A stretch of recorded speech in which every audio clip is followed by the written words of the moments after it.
last example, this is as hard as it's going to get.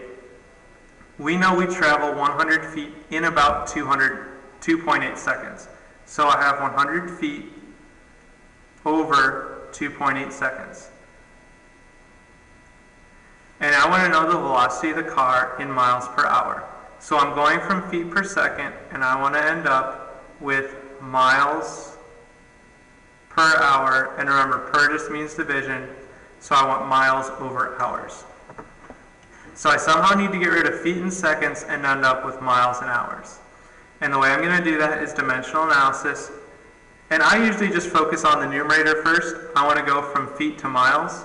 Well, one of our conversion factors is that there are 5,280 feet, and notice I'm putting feet in my denominator so my labels will cancel out, over 1 mile.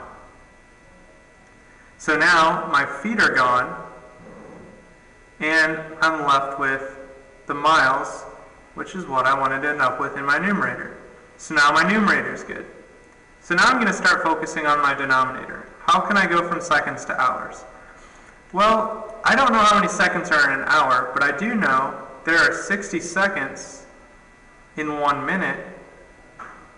So I'm going to put seconds in the numerator so my seconds cancel out. And then I also know that there are 60 minutes, putting those in the numerator so my minutes will cancel out, in 1 hour. And then notice, I'm left with what I wanted. I wanted hours in my denominator, and that's what I have.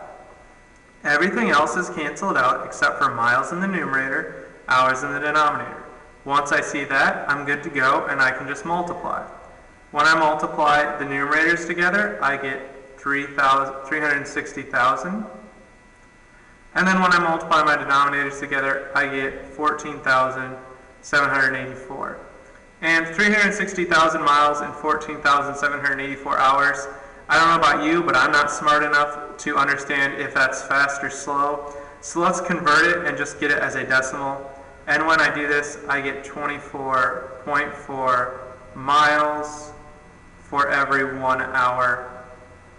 Or the much more common way to see this is 24.4 miles per, just means division, so put a slash, hour.